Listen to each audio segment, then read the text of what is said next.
Daniel Defoe, Robinson Crusoe, page 104. Or in short, that the island was inhabited, and I might be surprised before I was aware, and what course to take for my security I knew not. Oh, what ridiculous resolutions men take when possessed with fear! It deprives them of the use of those means which reason offers for their relief. The first thing I proposed to myself was to throw down my enclosures and turn all my tame cattle wild into the woods, lest the enemy should find them, and then frequent the island in prospect of the same or their like booty. Then the simple thing of digging up my two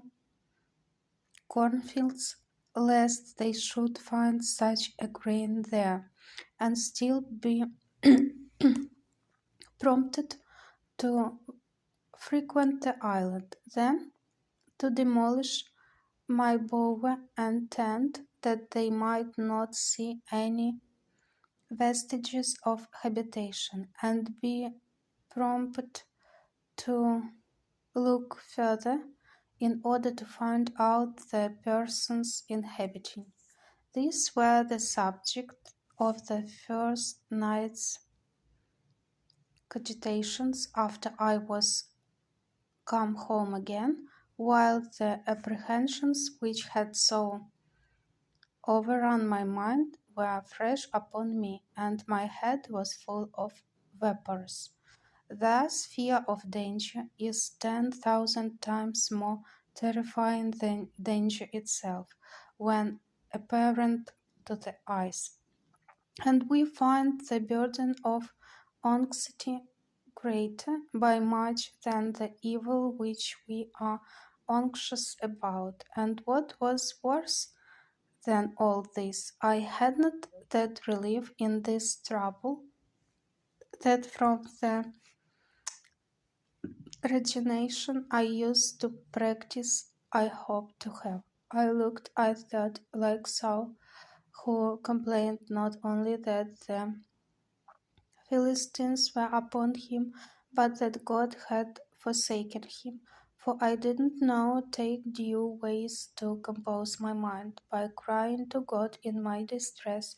and resting upon his providence as I had done before, for my defense and deliverance, which if I had done, I had at least been more cheerfully supported under this new surprise, and perhaps carried through it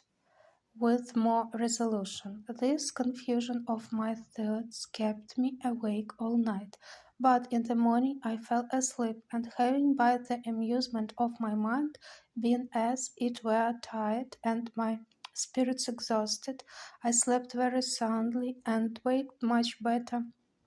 composed than I had ever been before. And now I began to think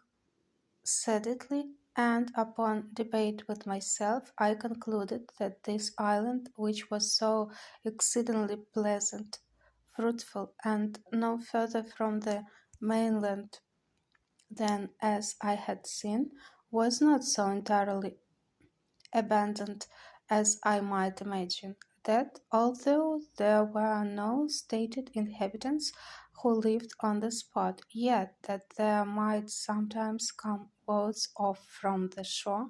who either with design or perhaps never, but when they were driven by cross winds, might come to this place, that I had lived there 15 years now, and had not met with the least shadow or figure of any people yet, and that if at any time they should be driven here, it was probable they went away again as soon as ever they could, seeing they had never thought fit to fix here upon any occasion. That the most I could suggest any danger from was from any casual accidental landing of struggling people from the main, who, as it was likely if they were driven hither, were here against their wills, so they made no stay here, but went off again with all possible speed, seldom staying one night on shore, lest they should not have the help of the tides and daylight back again.